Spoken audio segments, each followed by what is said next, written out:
অনুমোদন ছাড়াই রাজধানীতে ব্যাঙের ছাতার মতো গড়ে উঠেছে ড্রাইভিং প্রশিক্ষণ ইনস্টিটিউট। এসব ইনস্টিটিউশনে না আছে অনুমোদিত প্রশিক্ষক, না আছে প্রশিক্ষণের কোনো জায়গা।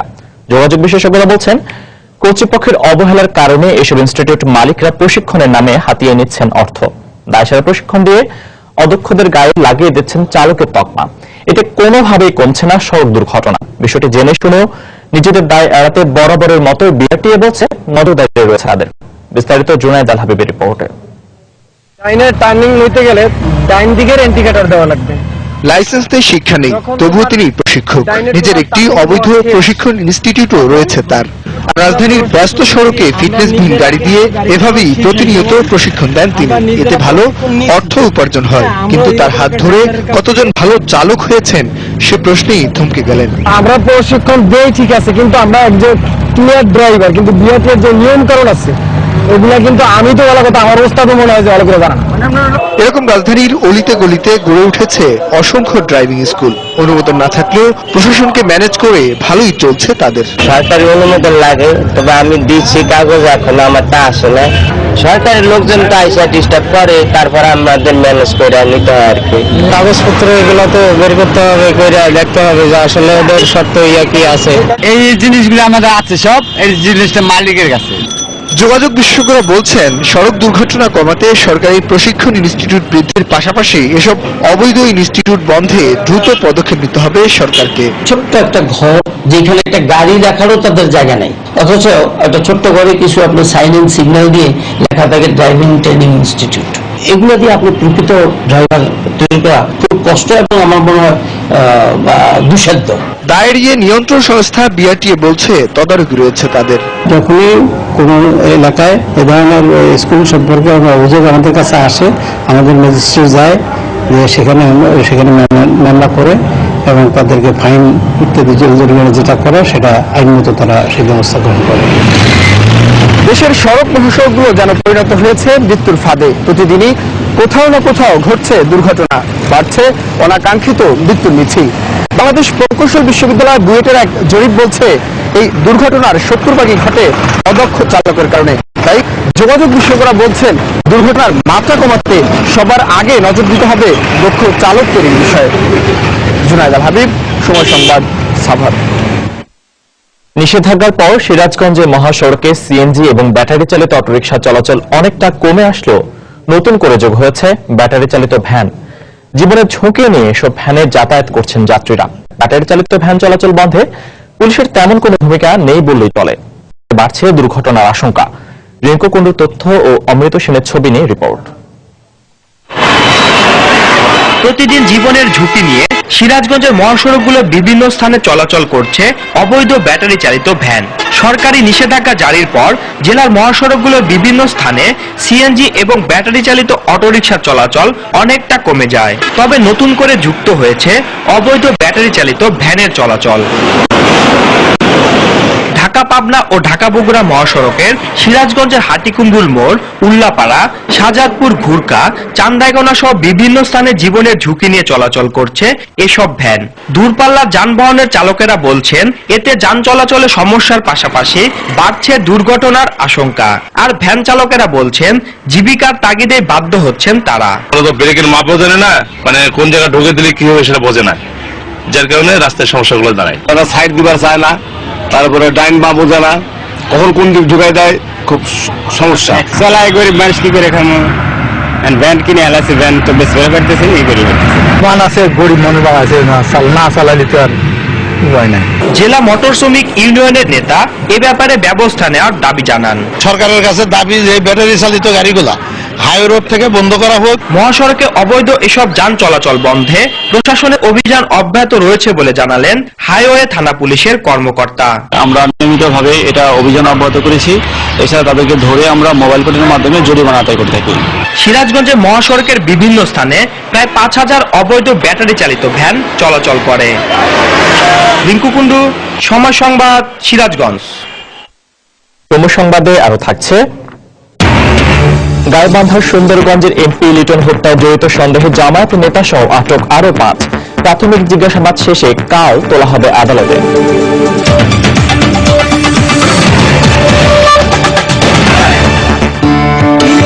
Always a little light. Light বদলান, লাইফ বদলান।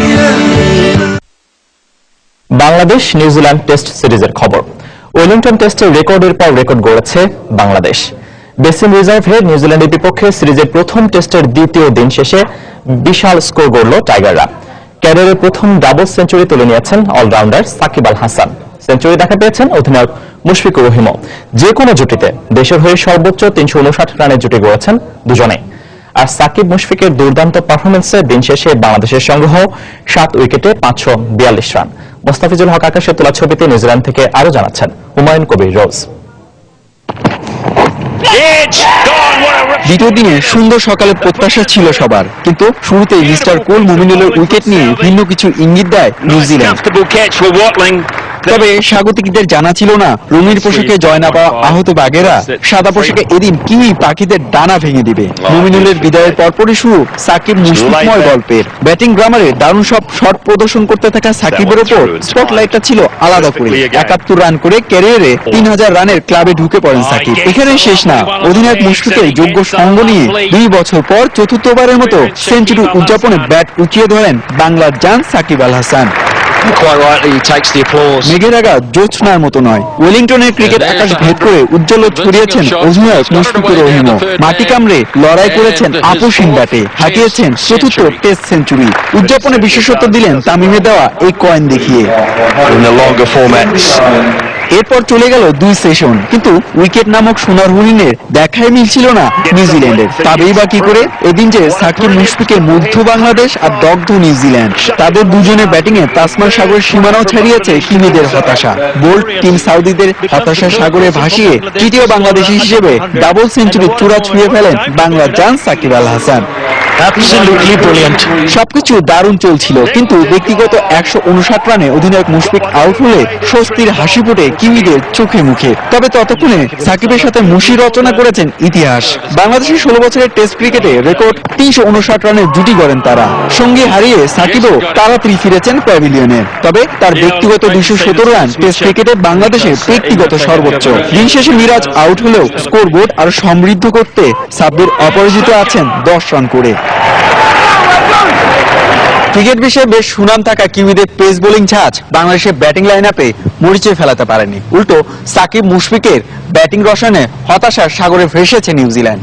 এবার তাই বাংলাদেশ অধিনায়ক মুশফিকের সংকল্প নিউজিল্যান্ডকে ফলো অনে ফেলানো। ওয়েলিংটনের বেসিং রিজার্ভ থেকে হুমায়ুন কবির রোজ, সময় সংবাদ, নিউজিল্যান্ড। এদিকে দুর্দান্ত ব্যাটিংয়ে নিউজিল্যান্ডের বিপক্ষে দলীয় সর্বোচ্চ রানের রেকর্ড গড়েছে বাংলাদেশ, তাও আবার কিউদের মাটিতে। এমন বিস্ময়কর ব্যাটিং এর কারিগর 2 টাইগার, ইনজুরি থেকে ফেরা টেস্ট অধিনায়ক মুশফিকুর রহিম ও বিশ্বসেরা অলরাউন্ডার সাকিব আল হাসান। দলীয় রেকর্ডের দিনে 2 টাইগারের নামের পাশেও যোগ হয়েছে অনেকগুলো রেকর্ড। এমন এক একটি নজর কাড়া শটে কিউই বোলারদের ভিতটাই কাঁপিয়ে দিলেন 2 টাইগার। ওয়ানডে আর টি20তে হোয়াইট ওয়াশ হওয়ার পর টেস্টে গর্জে উঠেছে টাইগার ব্যাটসম্যানরা। সাকিব আল হাসান আর মুশফিকুর রহিম কিউই বোলারদের বেধড়ক পিটিয়ে রান বন্যা ছোটানোর পাশাপাশি ঝড় তুলেছেন রেকর্ড বইয়েও। যে ঝড় ছাড়িয়ে গেছে ওয়েলিংটনের 30 কিলোমিটার বেগের ঝড়ো বাতাসকেও। ব্যক্তিগত রেকর্ডের শুরুটা সাকিবের হাত ধরে। হাবিবুল বাশার ও তামিম ইকবালের পর তৃতীয় বাংলাদেশী হিসেবে 3000 রানের মাইলফলক স্পর্শ করলেন 71 রান করে।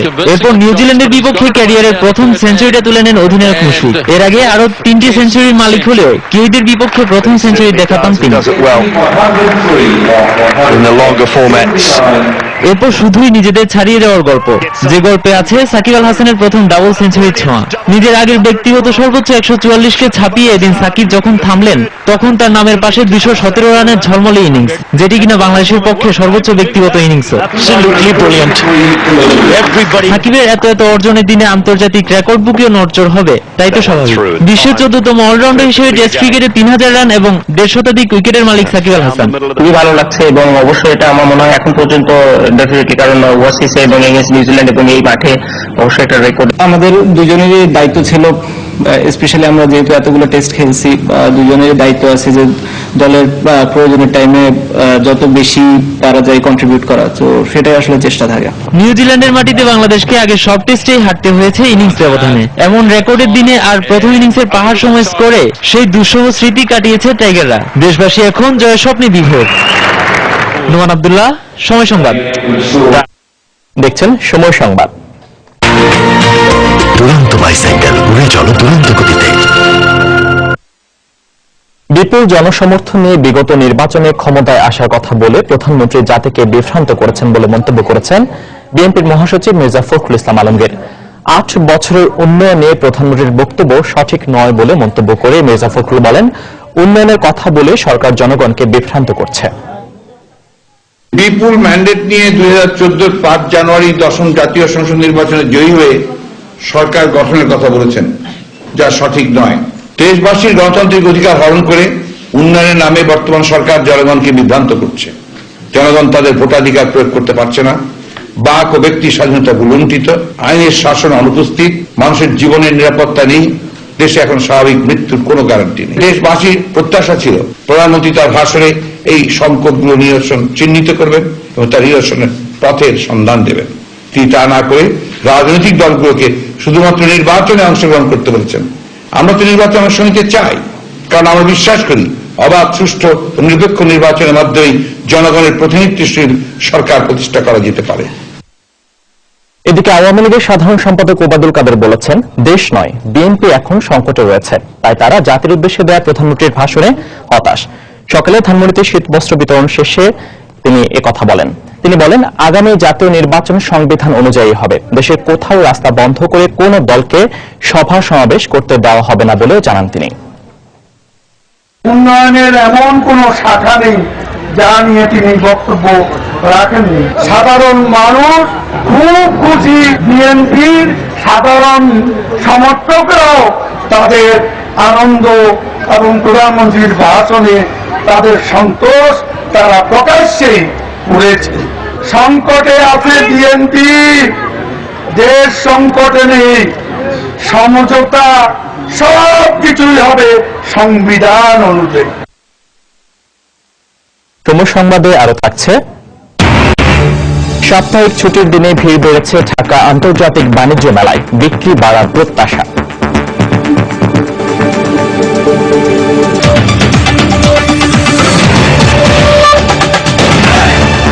আরএফএল ওয়াটার পাম্প, পানি দেবে টেনশন নয়।